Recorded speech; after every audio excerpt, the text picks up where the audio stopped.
Sylvester. Stephanie Myers. Here. Lori Kataguiri-Boron. And David Bailey.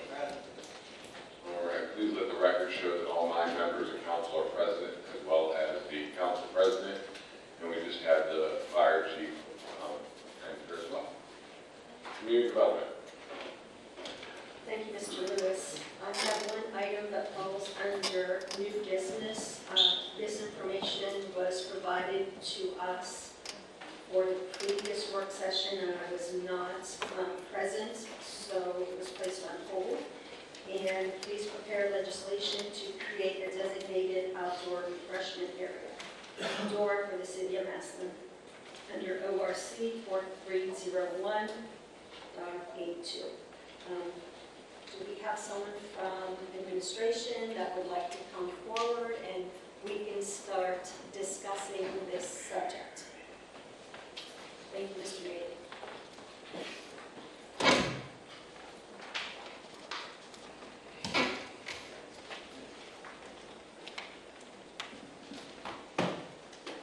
Good evening, Madam Chair.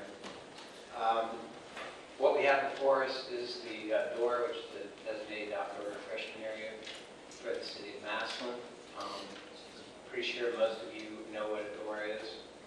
It gives individuals an opportunity to purchase beverages, alcoholic beverages, and take it out of the establishment, walk around an area, and then basically dispose of the cup in a plastic cup. And before they go back into a different licensed beverage, they do have to be disposed of before they go back into a licensed beverage facility or a business. I think the question really becomes as simple. Either you sort of agree with the concept of the door, and then the issues are basically probably the hours of the door, when it is active as a door, and ultimately the map, what the door looks like. You have before you, you should have before you a map of the door, which is about 36.7 acres. We worked with the Debbie Busby at the Chamber of Commerce, who was here tonight. A lot of her members are very interested in Adora. She went to the licensed beverage holders, which are listed in the DORA, who are interested in participating in the DORA. We tried to include most, if not all, those interested licensed beverage holders.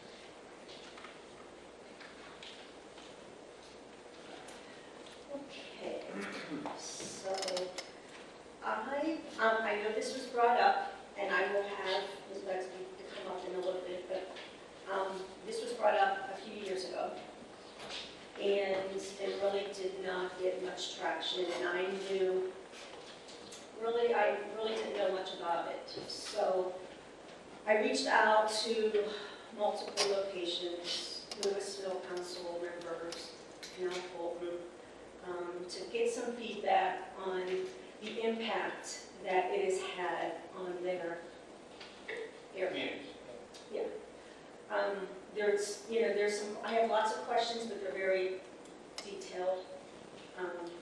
But this is going to be our ordinance and the Chamber of Commerce. Who's going to run this DORA? Is it going to be us for legislation, or who? I know that was something that multiple areas struggled with. Okay, there are, you reached out to 2, there are 5 DORA. I didn't hear any feedback yet from Yeah, there are them. 5 I have DORAs in feedback from Stark County, North Canton, Louisville, Plain, and Council. It's going to be a sort of a combination between our CIC. Really, the city really runs the door in essence. We put the door together. We can amend the door. We can dissolve the door. We can bring people in. We can take people out. We basically are going to be in charge of security in a sense. Our security basically is our police department in the door. Sanitation, we basically take care of the sanitation issues in the door, within the DORA.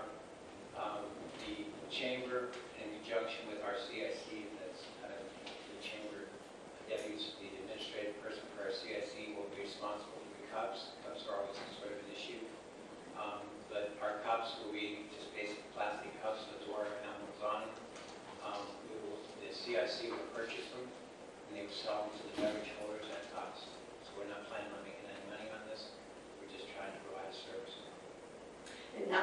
issue, is it going to be a logo cup? It has The to be. cost of it, are we going to shop it around to ensure that we get the lowest, cost per cup? And was there going to be any money made based on the price of the cup? You've already answered that, so it's going to be. And we will try to get, obviously, we're not going to spend more than we have to go for a cup. And the businesses will be educated, because there's been some situations where the businesses have run out of cups and they're in the middle of an event and they tried to fall back on a second method like a wristband, and they, down the road, that wasn't something they should have done. So, some, I guess, lessons learned. I'm trying to get a better handle on how, if we decide to move forward with this, Sure.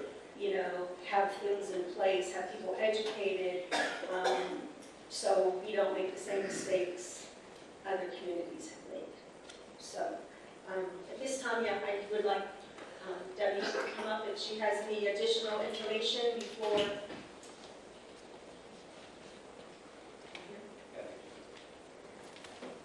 Good evening. I'm just, if you have anything else to expand on what Mr. Mayley has communicated to us regarding the door. I do. I talked to all of the licensed beverage holders that are in downtown Massillon with regards to the prospect to find out their feedback and see if they were interested. We brought in Pat Wyatt, who is part of SID and the Special Improvement District downtown Canton, because he helps with their DORA. And I'm familiar with that particular program to see, because I knew he could answer some of the questions more so than I could with regards to the day-to-day operations.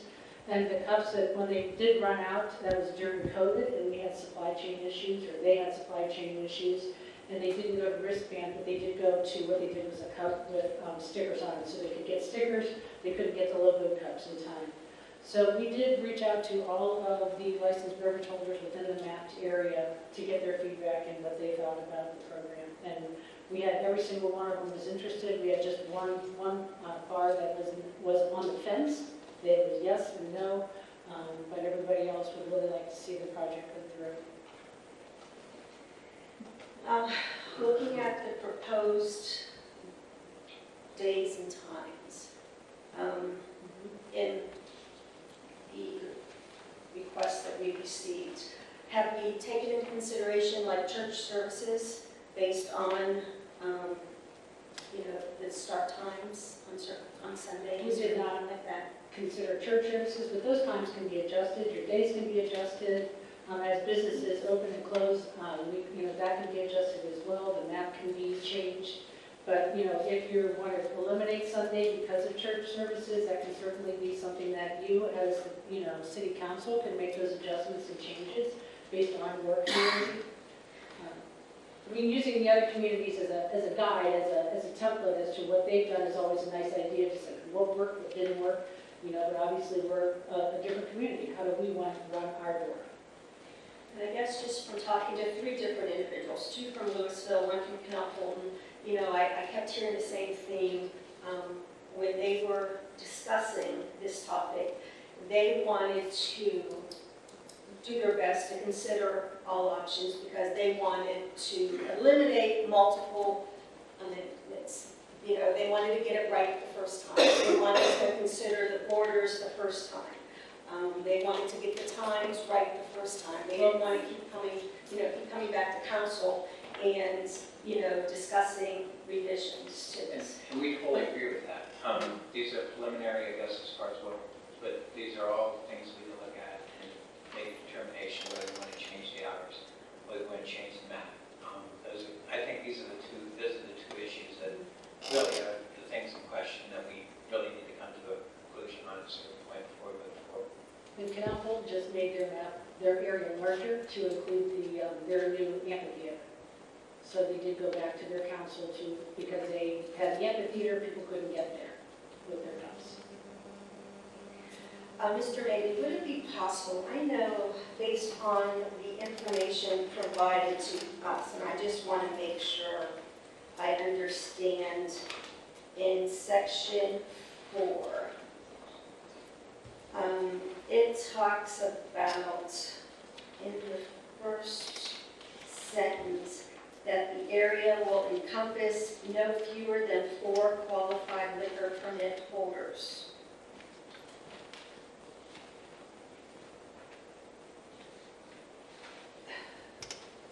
We have a map. You provided us the proposed map. Are you able to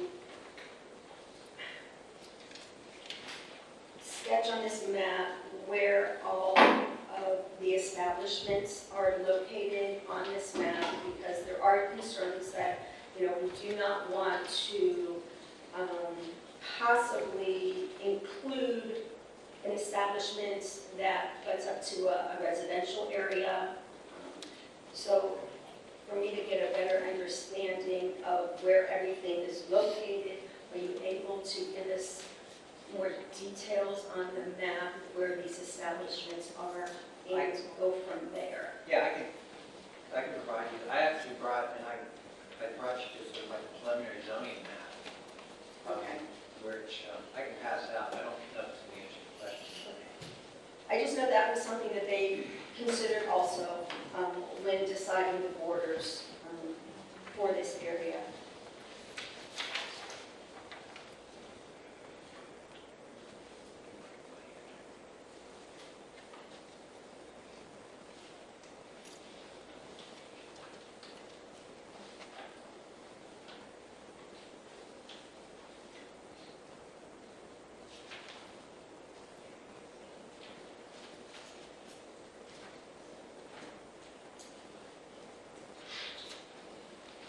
I'm going to leave it up to you to describe the colors and Yeah. some.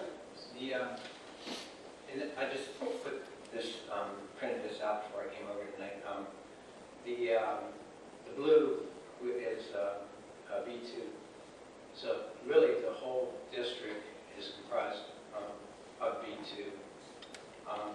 The yellow is B3, which is, if you look on either map, on the Dora map, you can see that's North Avenue.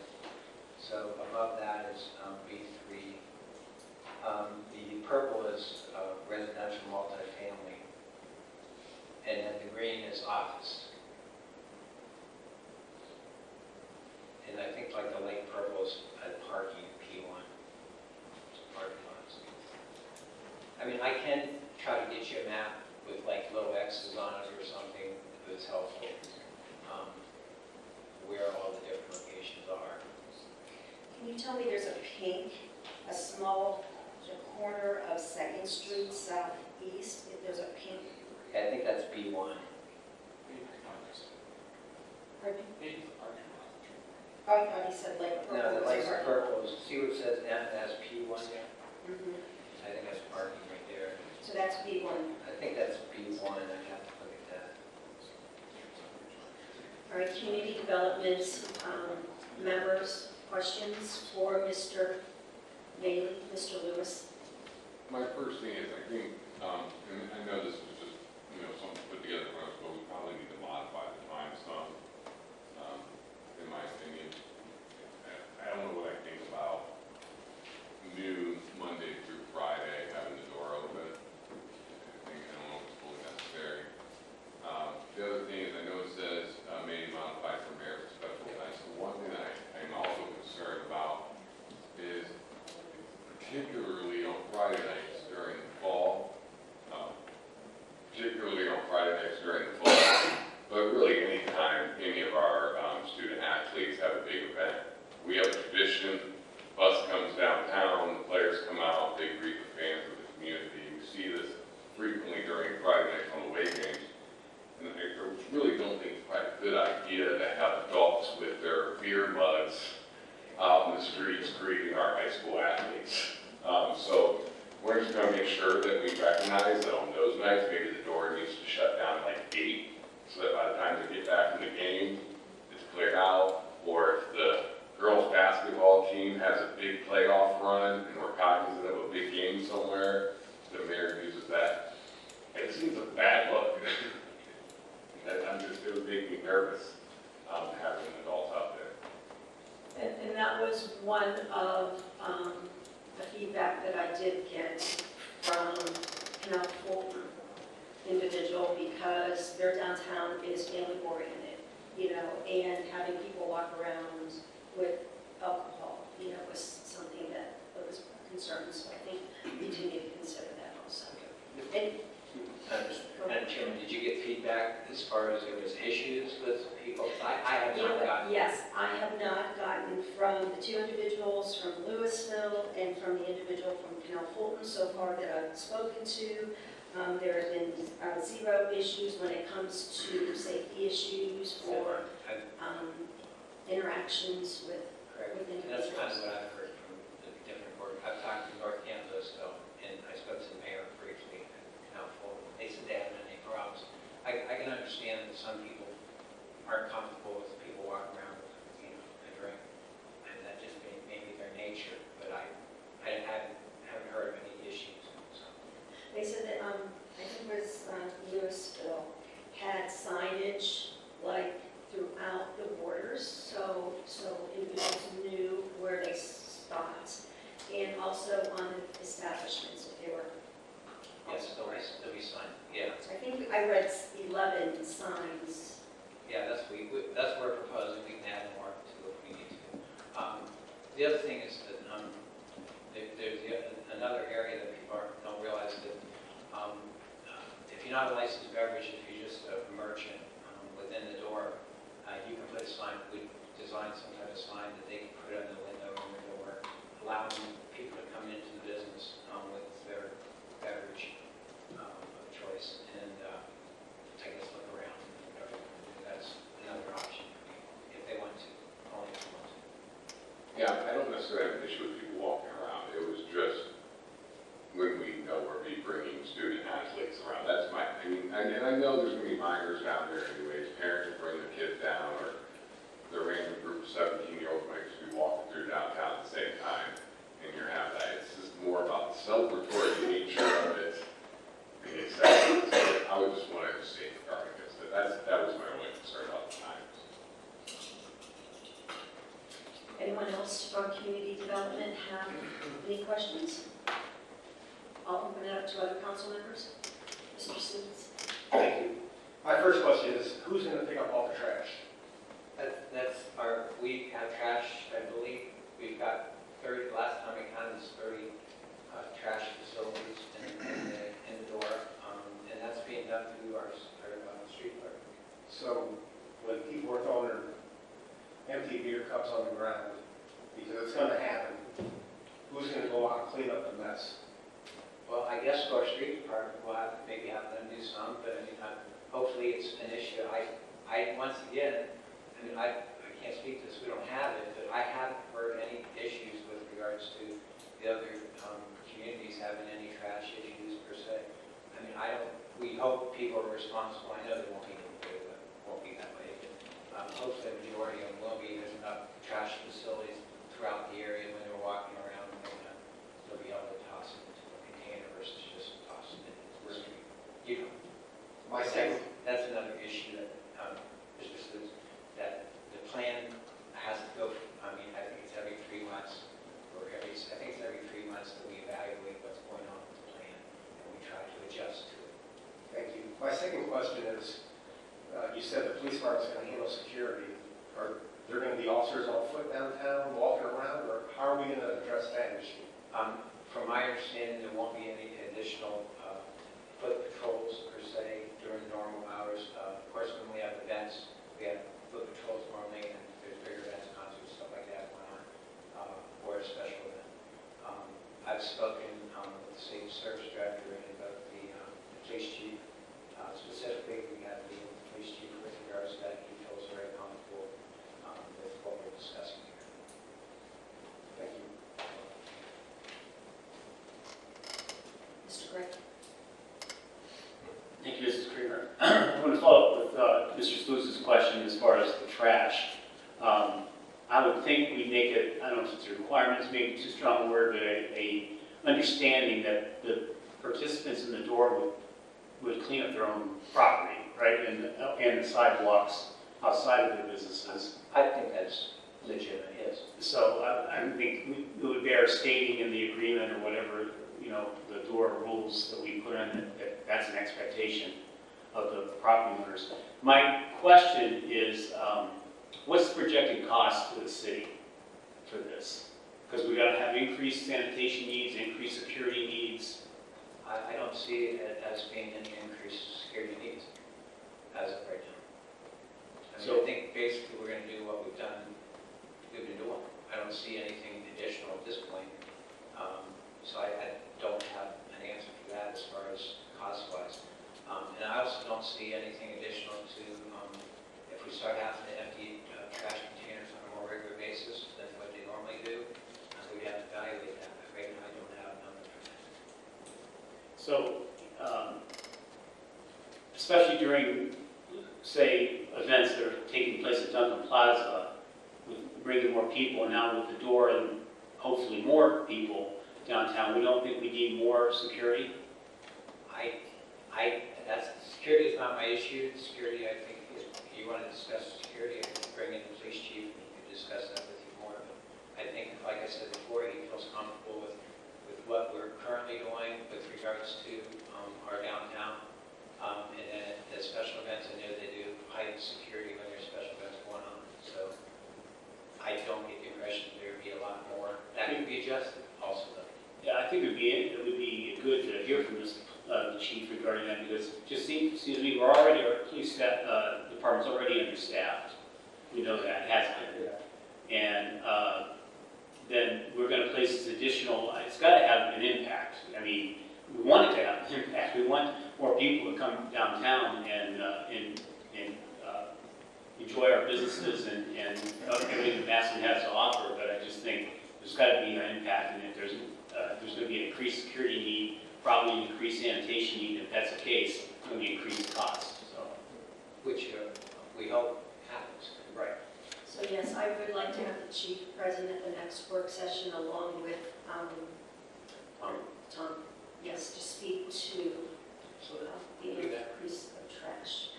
Do we know the cost of the cups? Because that was an issue at other places, because that's a cost that's going to be on the establishment. Correct. I don't have a number specifically as far as what this costs. We haven't really looked at getting those. I could probably get some preliminary costs, but that's a cost they're going to have to bear if they want to be part of it. If they don't want to sell, and they don't have to. I mean, to do business, that's the only way we can do it. That's the way the state set it up, and we have no choice. So, to do it, if they want to have door, and they want to participate and sell beer should be taken out, that's part of what they. Because there may be a difference if you get a 50-cent cup versus a $1.50 cup. So that's kind of something I want to, we're trying to attract business downtown. But, I just want to make sure we make all of this to. Well, I can assure you that we'll do our best to keep those costs as low as possible for the businesses. We want to do that. If we can get a cup really cheap, that's going to work out. The other issue was we talked about, and I'm not sure, basically the other avenue was to provide stickers, and they could put stickers on their cups. That was another option, but we went with the logo on the cup. We'd rather do it that way. Mr. Lombardi. Thank you, Mrs. Kramer. I don't mean to beat a dead horse, but I want to bring the trash issue up again. I like Mr. Gregg's suggestion of, the DORA participants cleaning up their own block. However, what about those that don't participate in the DORA? Victoria, the flower shop, Duncan Jewelers, people aren't going to just throw their cups on the ground in DORA, in front of DORA businesses. I just want everybody to stop and think. Thursday nights, when we used to block off Lincoln Way and have the cruise in down there, what it looked like Friday morning. And that's what we're looking, if we're increasing traffic and everything downtown, that's what we're going to be heading for. I just want everybody to think of it that way. Once again, let me just say that I would really encourage all council members to reach out to some of the other communities and speak to them, and just get an idea of what their communities have faced with regards to our legitimate concerns. Security is a legitimate concern. Sanitation is a legitimate concern. But I haven't heard any big red flags from any of them. So I will follow up with a couple more. I mean, I've talked to two of them, so I'll follow up with a couple more. But I would encourage everybody to speak to representatives from those communities. I agree, because I've spoken to 3 individuals, and trash was brought up, because I wanted to know, not only the positive impact, but the negative impact, and the lessons learned, the good, the bad, the ugly. I want to know everything. I want to be educated looking at this request, and to ensure, what are we forgetting? What are we not looking at? What have you found out that possibly you may have, did differently? So that was kind of my intent of doing what I'm doing. So, yeah, trash, they said the city took care of trash, but there were no, but, the numbers of people downtown maybe possibly lower than our downtown. So, we're much larger than so things to consider. Mr. Sneak. Thank you, Ms. Kramer. I think it would be fitting to have Mr. Burgasser show up if we're going to have our chief of police show up as well, so that way he can comment and share his concerns or the optimism of how he's going to be able to handle this, in addition to what we're already, in my opinion, short-staffed to do. But yeah, if we can have him request to have him show up as well Yeah, that's at the fine. next meeting, I appreciate that. Thank you. Yes, Ms. Harbison. Thank you, Mrs. Kramer. I just have 2 comments, one in response to Mr. Lewis's as far as the times. Sunday through Wednesday, 12 p.m. to 10 p.m., Thursday through Saturday, 12 p.m. to 12 a.m. And I know we have different events where it might be football or minors, this, that, but minors obviously aren't going to be purchasing anything. My concern would be to lean towards leaving the times alone. I think the community, if they think there's a Dora, and then all of a sudden we have something out that's like, oh, no Dora from 6 to 8 tonight, leads to confusion where people could get into trouble. So I would be more likely just to go with the proposed times. That's my opinion on it. And the other thing I just wanted to clarify when I was talking to people about this, might have been you, I'm not sure if it was you or me. But as far as the point that when they have their door cup and they're drinking, that they cannot go into another door establishment, they have to throw their cup away. And I thought that was kind of silly, because if you have it, why can't you just go from door to place the door up? If you don't like, you have to throw your drink away. And the response to that, just so everybody knows, was that that is what is required by the state of Ohio. That's correct? That's correct, yes. Thank you. Those are my comments. Anyone else? Mr. Sweets. Thank you. I would just like to add to Ms. Harvey Smith's comments about Mr. Lewis's comments. And I just want to play devil's advocate. We had the island party in Duncan Plaza a few weeks ago, and I was there, and I saw many kids, I saw many people drinking, and I didn't see any of the kids drinking, so I kind of feel like it's probably on the same level. We just need adults to be responsible when they're drinking. They need to be responsible at all times, either way, whatever they're doing, drinking, walking around, throwing their cups somewhere. You're absolutely correct. Yeah. Anyone else? Based on what I recall, if we would consider this and pass it, it would not go into effect till next year. Is that correct? No, we would have, once we pass it, we send the material down to the state. There's 2 different departments we have to file it with. And then I don't know what the timeline is, their timeline as far as how long it would take. I know they have to send some type of license to those beverage, specific door license to those beverage holders. But it won't take, shouldn't take that long, a couple weeks, a month, I think. But we're not, so it's in the future. Yes. So based on that, I'm not going to sign anything yet until I hear back at the next work session. And that's Police fine. chief Yeah. and I mean, there's a process we have to take also. The clerk has to send a notice. We have to have a public hearing. We have to have 2, I think, notices in the newspaper. There's time frames for all that. So I just want to get all our ducks in a row, be That's right. educated before we start signing things off and That's placing it on the agenda. All right, I'll have thank you. those 2 individuals next meeting. Next work session? That is all for the new items. Old item, I have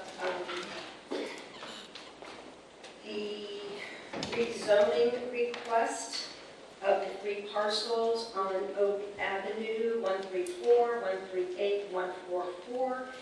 It is third reading next week, but based on our public hearing scheduled for August 21st, I will be, lost for words, tabling it. I will be tabling it until that time. One other item under community development, I'm sorry, Mr. Manley, I don't see Samantha Walters here. Can someone give me an update regarding the land reutilization program? I've been getting phone calls from residents interested in bidding on parcels, and I've gone on our website and I haven't seen this program on our website yet, and I didn't know the timeline. I thought Samantha told me it was going to be up and running by the end of July. Does someone have an update for me?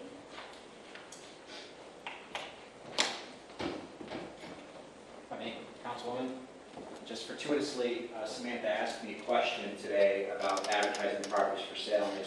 I'm not involved in the implementation, but I just want to have the information here in front of me. So she wrote, I plan on publishing the properties for sale on the website tomorrow through August 31. So that's the latest that I have. So the bid request and all of that is going to be on our website, because this individual pulled something off of like our economic development bidders information, and they were trying to use this form, and I told them I didn't think this was the correct form for the land reutilization program, so I just kind of wanted to make sure I had a timeline. So tomorrow. That's what Sam said, and just, I think we may have sent them to the community relations chairwoman. Yeah, I reviewed the form. That's definitely not the form. It should be the whole package up there. So, Okay. residents, kids, let's. Thank you. Madam Chairman, was that Ms. Watson? Yes. Yeah, I spoke to her, she sent me that, and she told me to pull it back.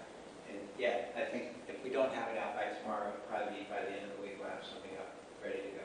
And that was my concern. I said, I should, as the chairperson, I should be able to like find it on our website. And if I can't find this program on our website, and all of a sudden she has this bidder form, I'm like, I'm unsure about that. Yeah, okay. Thank you very much. And, okay, that's all I have for community development. Thank you. Economic development? Nothing new this evening, but on an old matter, as an update, over the next couple of weeks, I will have put something forward regarding the conversation of the economic development inducement grants. There's a couple of things I want to continue to work for before we come forward with that, so that's an update from our public meeting last month. Thank you. Health and welfare? I have nothing this evening. Thank you. Parks and Rec? I have one piece of legislation and one updated information. The legislation is a request to authorize the Director of Parks and Rec to accept a $5,005 donation for the Longdale Park Improvement Project. And Steve thinks this will be the last donation, but he is going to be at the next meeting and just update us on the project, so I'll let him shine with that. And then the other thing I just kind of wanted to update the community on is that there's no legislation for this, but I was talking at a meeting to the board, and we were talking about different accesses, because I've been working on the park project with them. And I had a complaint from a lady that there was no access to community park. In community park, you can only reach by highway. When the newer neighborhoods were built, they did not want access at that time, but some people were complaining that the kids have no way to get there. I was looking at the maps, and the park actually owns property that connects all the way up to the dead end of Overland Road. So I went out and I walked it, and then I talked to the board member. A couple board members came out and we walked it, and they asked to go ahead and put in a path for pedestrians. It's going to be a rustic path. They've already started on the path. It's pretty rough right now, taking out the trees and everything. It was a little wider than we wanted. Right now, there's no way a bike could ride on it, but they're still working on it. But you'll be able to, at the dead end of Oberlin, closest intersection, which is like 2 houses down, would be 20th Street in Oberlin. So if you go to that dead end, eventually, I think we're going to get some signage that points to, so you'll be able to walk to Community Park. You can also do a loop in the woods for exercise, or you can go up to the park and loop back around. But it's going to provide access to the community, and I was just real pleased and proud of our board. And Steve, I brought this idea up like less than 2 months ago, and we've already got the path made and they moved forward. So I think that's real positive for our parks and the community there. As far as reaching the park safely on foot. Thank you. That's all I have for Parks and Rec. Police and fire, Nothing from police and fire, Mr. Lewis. public utilities, Nothing this evening, thank you. rural sports, Thank you, Mr. Lewis. I do have one item, old item of business, ordinance number 74-2023, amending the chapter 121 council, section 121.02, who was admitted within the bar of codified ordinances of the city of Massillon. Had one reading on this, and just thought I'd bring it up and see if there's any comments, questions, concerns regarding this piece of legislation this evening. Anybody would like to comment? Mr. Lewis? just to be clear, I mean, all this is doing is more clearly defining the area of what we are declaring as the bar and not the bar. And so that's clearly defined for everyone, right? Yes. From my understanding? Bar is in location here, not Adora member. Right. I can leave that one alone. Anyway, yeah, I think this is really just housekeeping for the council. So so that everybody's clear on where other people other than city council members, our clerk and our president are able to be during our meetings. So, any questions? Mr. Beeline? Just real briefly, so basically, my understanding is it like cuts off right there at that point on the edge of the desk, the bar Yes. back. Okay. Because our clerk's working desk is here, which is part of our operations, we determined that that would be part of the section would be off limits. So that's really the only addition, is that little section, everything else is encompassed by this wood. Right. Okay, thank you. Yes. I do have one question, just to clarify, because we received a letter from Mr. Ress about the filming of the city council. Are we going to allow that, or is that included in that where we don't want anyone past there? Because I think we've determined that Mr. Ress is not part of council, and that he, is welcome to film from any other position, but where that's located is kind of an encumbrance for this side of the room, if there was to be a quick exit needed. So that's, I think we were saying that anybody would be outside. It's not part of council, we need to be outside that location. Mr. Sneak? I did reply to Mr. Ress, I don't know if anybody else did or not, expressing that. And the reply I got was in disagreement to that, and there was some question about whether or not, because basically I said it could be, in my opinion, a blockage of an escape route or a security issue, since we do have documents over there. And it was basically a question of how is this blocking and how is it a security issue? Mr. Ress and his camera equipment are in the path of egress from this area, so that's how it's a blockage. Okay.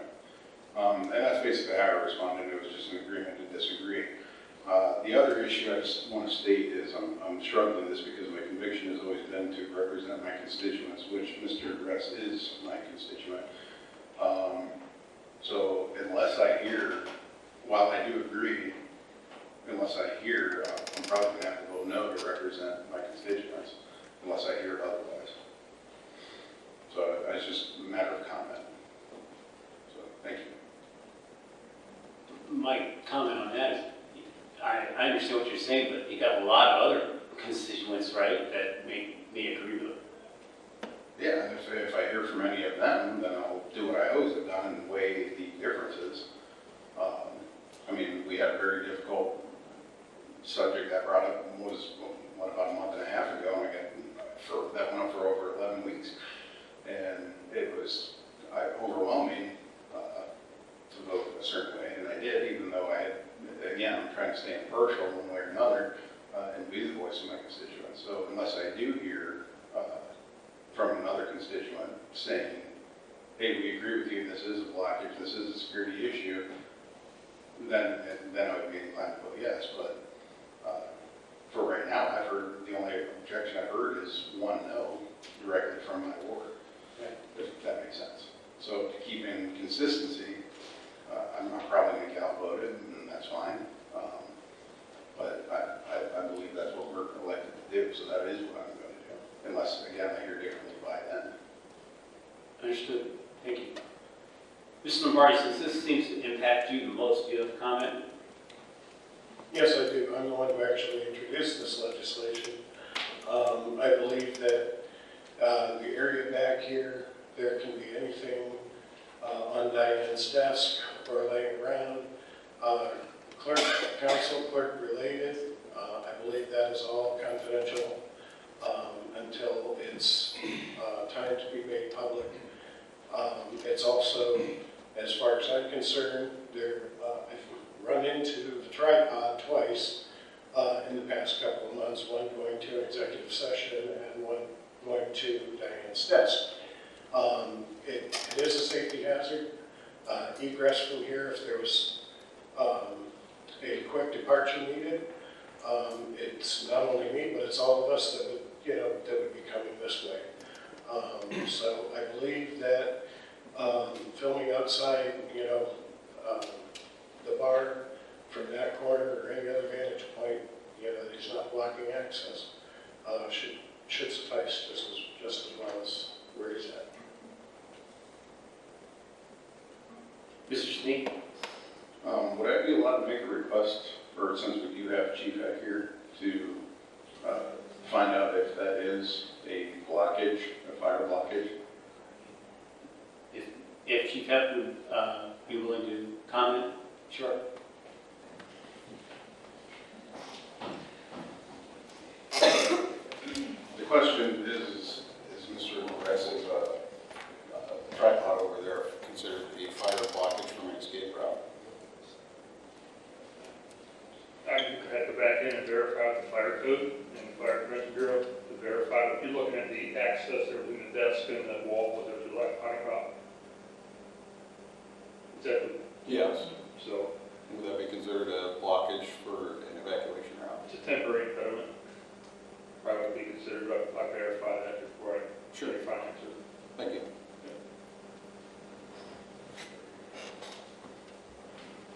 That's all I have. Thank you.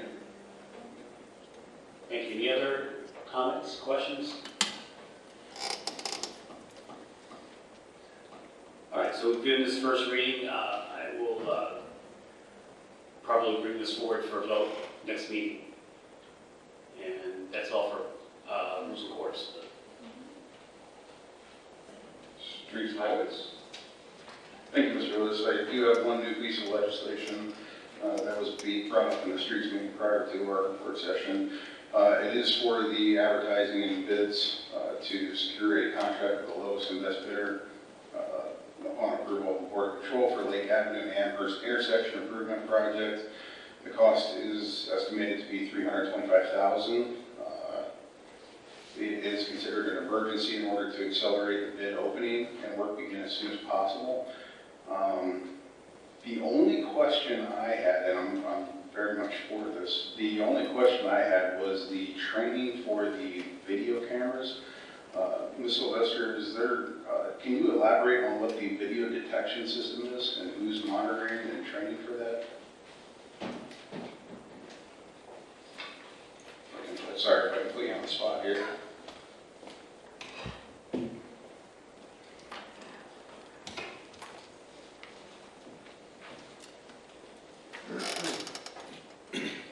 won't put me on the spot because if they don't know, I'll tell you what they don't know. So, but basically I can confirm this with Greg McHugh and with Fred Warner, our engineer who did most of the layout.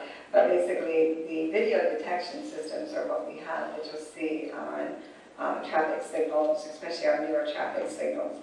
And it's detecting basically the timing and needs of the changes of the lights. Of the, when traffic pulls up to the light, it's detecting that. So it's my assumption that that's what that training would be for then, to determine exactly how to program the video set. So that's my explanation, but I can confirm that with them. Who's going to be trained on? Is that somebody in the streets department? Yes, our safety people. Okay. At this time, we'll open it up to any other members of council. Any questions?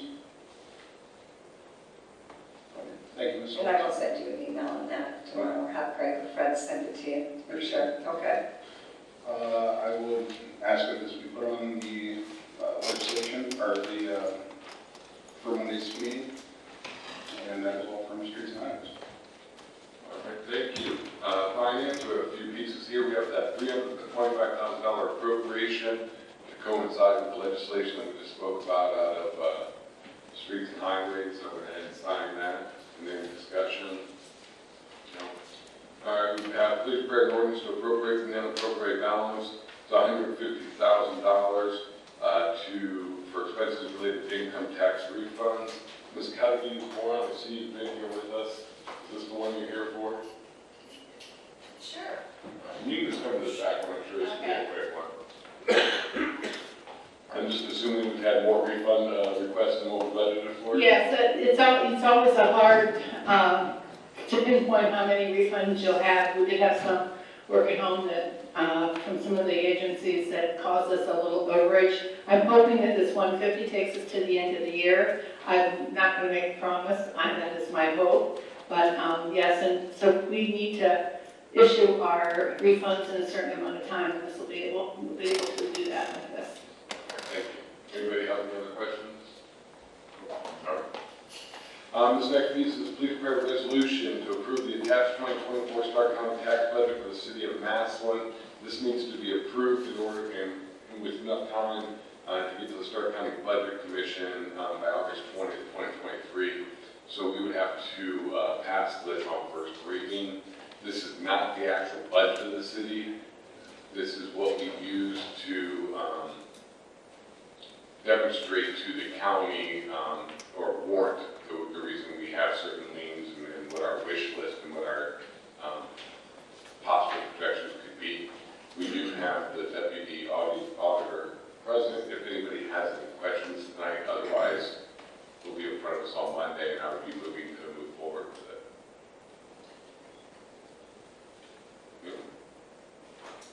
All right. If you have any questions, are you able to be here next week as well? Jane will be. Okay. Jane, the auditor, will be here on Monday if we have any questions to come up by then.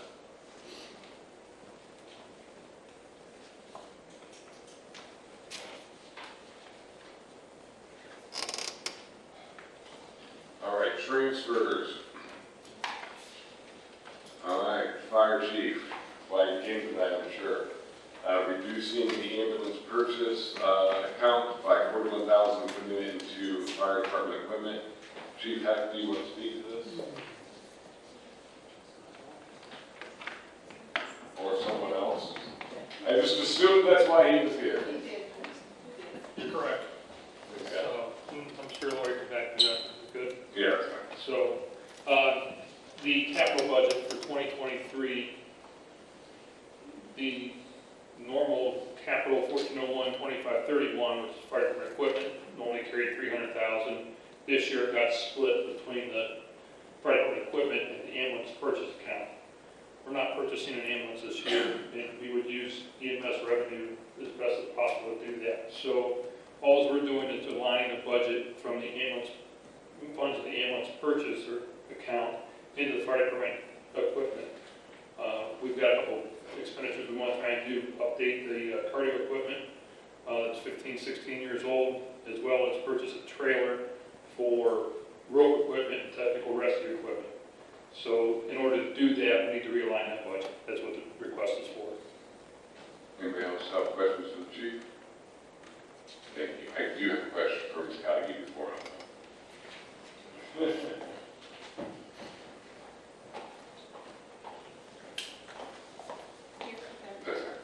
So the ambulance purchase account, this 2529, is that the account that is funded through the split whenever we do, we collect revenue based off of transportation?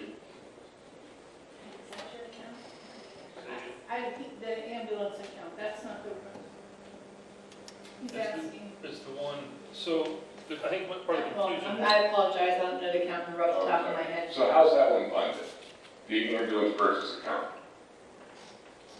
The one right here, it's this one or the one from the split? That's right, is this the one? This isn't the one from the split, correct? It is? I think it is. Okay, I'm sorry. That's, then that is funded from that as well. And we added to that when we did the budget this year. If we would have to have purchased an ambulance, we would have had that extra money because they are increasing in the cost. And I apologize, I don't know all the numbers off the top of my head. So that's my concern. So every time we do a transport, one of our EMS or ambulances does a transport, there's a fee involved, and a percentage of that fee goes into this capital account for ambulance purchases. You said we added additional funds Yes. in our budget this year. From the 1401 application. You're wanting to pull that back out and put it into this equipment. Yes. So here would be my next question then for the law department. Since that fund is set up through city ordinance about 12, 14 years ago to be funded for the express purpose of purchasing an ambulance, even though we co-mingle dollars, are we allowed to take dollars out of it? Because you can't say which dollar is which once it's co-mingled. Does that make sense? It does. I would defer to the auditor. That is very much. My concern is that even though we overfunded it, once we overfunded it, we might have committed and trapped those dollars. We might not be able to legally pull it back out because that account is specifically designed to be funded and utilized in a specific way. True. Yeah, I do keep it.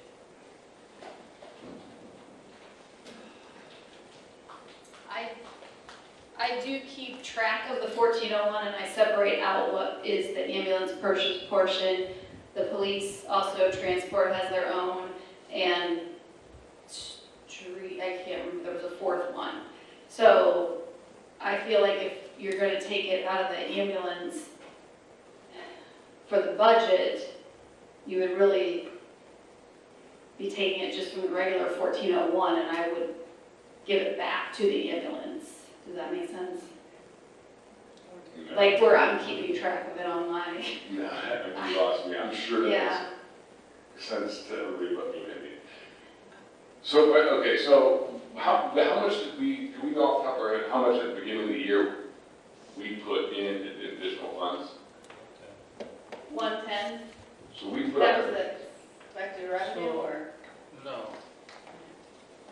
So in 2022, there was no funds put into it. We went to purchase an ambulance, so we encumbered funds from the EMS revenue capital and put it into the ambulance purchase, established a PO for the purchase of an ambulance that should be here in 2023. In 2023's budget, they put funds from income taxes, what I'm guessing, into the ambulance purchase account. In other words, they just split what we had last year and put 190 into the equipment and 110 into the ambulance purchase. So the dollars that came from the EMS revenue capital account are all tied up in 2022 and into the ambulance purchase. so EMS revenue capital account, that account is not this account. Correct. And those dollars are dollars that you collect that must be used for a purchase of an ambulance. It's used towards EMS capital, yes. Yeah. And we've, at this point in time, it's gotten to the point where all those dollars are going towards purchases of ambulances. Okay. When we first started out, we did some other things with it, with turnout gear, some other things. cots, ambulance cots and stuff like that. That came out of those funds as well. So then would I be, I'm sorry guys, I'm asking a lot of questions, but let me try to get my understanding. So essentially, the EMS capital account that you're referencing, that's a revenue account, that's income. This is an expenditure account, so therefore it's not tied to the same rules as the income account. Make sense? Yeah. You're following? Okay, we're good. All right, thanks. Anybody follow that? I'm going to go ahead and sign this transfer now. Thank you guys.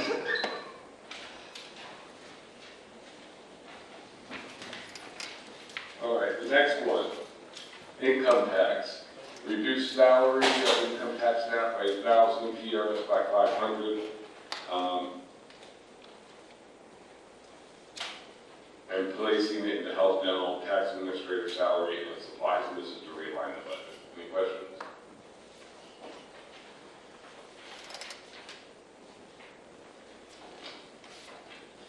Health department reducing supplies by 8,000 and placing it into building, rent, and maintenance.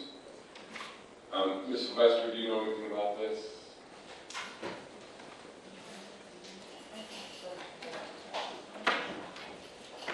I do. Is that utilities? Yes, it's utilities.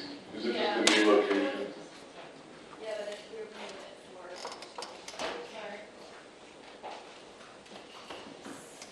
So since now the health department has their own building, they are paying their utilities out of this account, and we're just estimating we're gonna need that much more money till the end of the year to cover their utilities. Thank you. Any other questions?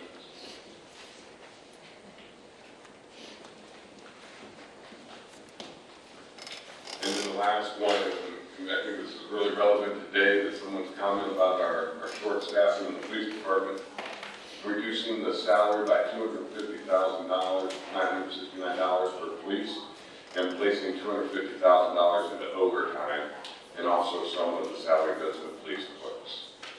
Any questions? That is all for finance, and I believe unless anyone else has anything, that will be all for